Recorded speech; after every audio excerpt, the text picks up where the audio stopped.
Ay! Ay! Ay!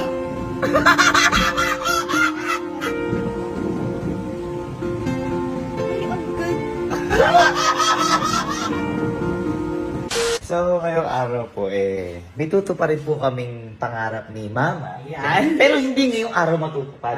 Pero ngayong araw po namin gagawin para matupad yung mga pangarap. Yan. Actually, hindi lang naman po ito pangarap ni Mama. Pangarap din po ni Papa at saka pangarap din po namin. Kaso, hindi po namin siya magawa, no? Kasi parang feeling namin hindi pa practical. Tama. Pero nung habang tumatagal na po kami sa sasakyan namin, Yan. naisip po namin na parang kailangan na po namin kasi parang naging tahanan na rin po namin sa namin. At ito, yung gagawin yung van namin na maging artista man. Kung tawagin. Yeah! Yung kumbaga mo yung nakaset up na. Kaya kumbaga meron talaga. maganda na yung mga upuan, ganyan. May TV na. Oo, yan. Kaya ito, iniregalo ko to kay Mama.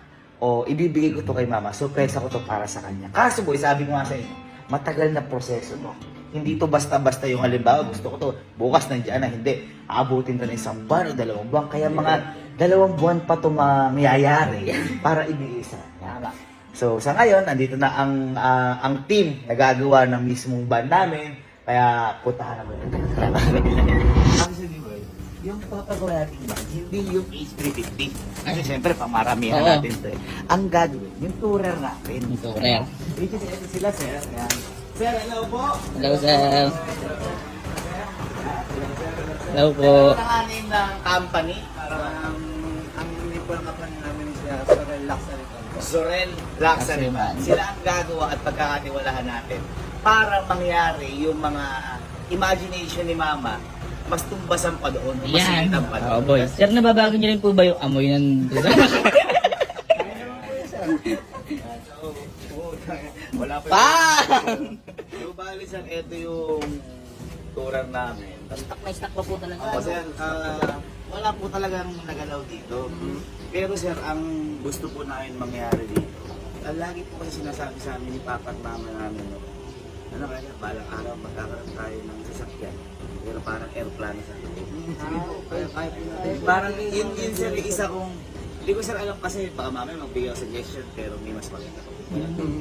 Yun sir yung, di ba, yung Oo. sinasabi. Kaya daw nila, sir, lalagyan ng pakpak na lang. Yun sir yung pinakagusto ko lang na ano. Sasakyan siya, pero yung loob niya, parang aeroplano. Para po kapag po matutulog, komportable po. Kaya po ni Sir Al po yan. Ayan. Lahat po naman. Imposible na gagawa. Pwede rin po may pole dancing. Ay, pwede rin. Baka hindi, tayo, pag magsasayaw tayo, di ba? Ay, tama.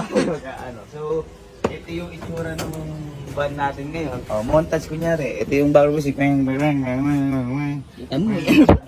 Ayan, yan ang ano. Pakita mo ba yung likod? Yan yung van natin ngayon. Balik sa taas din yan, mapapalitan din. Yes po. Ayan. So, guys, ihintay lang tayo ng mga sir, mga gano'ng katagal sir ang gawaan. Approximately namin sir na 1.5 months po. Ayun, 1.5 months or 2 months kasi mas maganda nang maghintay ng matagal kaysa magsisi ng matagal. Tama. Ako yung mga kasabihan natin. Tsaka kasi, nagkakilala po kami ng Zorel sa car show. Nung may pinakita po sa amin sila, doon ako na hook na balang araw. Kasi, sabihin man natin o hindi, syempre sir, practicality, meron din talagang kailangan gamitan ng pera para sa reward na makukuha sa quality ng ganda. So, kami, nung nakita na sabi ko, pag-iipunan po ito. Kaya siguro ito na yung time para magawa niyo. Kaya sir, maraming salamat po at pumunta po kayo dito. Sir, thank you so much po. At pinagbigyan niyo po kami sa 12 years to pay. Kaya kita-kita tayo after 2 months. Yan. Pakalipas nga ang 2 buwan. Actually, 2 buwan nga may mahigit. Kasi, syempre, bumagyo-bagyo, hindi po sila nakapag-work. Pero worth it po lahat ng paghihintay. Dahil sabi ko nga po sa inyo, sobrang pangarap po namin to. At saka, timing nga po dahil parang birthday gift na rin po ito kay Alin. At saka po sa paparating na birthday nga po ni Mama. Kasi, lahat nga po ito para kay Mama at kay Papa dahil pangarap na pangarap po namin to. Hindi lang po sa kanilang dalawa, lahat po kami. Dahil sabi ko nga po sa inyo, sobrang dalas na po namin bumiyahe ngayon. ito na po yung magiging pangalawang tahanan po namin. Kaya sobrang pinag-iipunan din po namin to. Actually, hindi siya talaga practical, pero nagiging practical po sa amin to dahil sa nangyayari po sa buhay po namin, sa dalas ng biyahe. Kumbaga, sabi ko nga po sa inyo, ito na po yung magiging pangalawang tahanan po namin. Kaya, in a few minutes, darating na po yung van namin, hinihintay na lang po namin. At boy, tayong dalawa ko na makita. Kasi wala pa si Casey tsaka si Kalu eh. Ala pa rin si Mama. Kaya, ano pa dito natin? Tara! Hintayin natin yan! Ito, namiss ko na. Makakamis pa rin, sumilip na. Uy, namiss ko. Dalawang buwan mahigit. Uy, jumping jack, uy. Hindi pa ako makapag-ganyan, may tama pa yun. Medyo may sakit eh. May tama pa yun.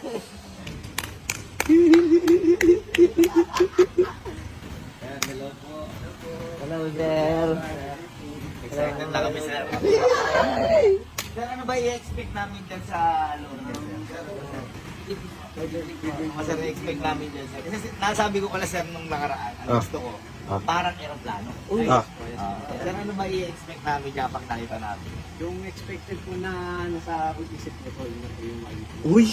Grabe! Grabing expectation naman yun. Nakakabahan ako. Yung real, expectation lang, walang reality. Sir, tignan na po namin dyan. Sama na po, sir. Sige, sir. Uy!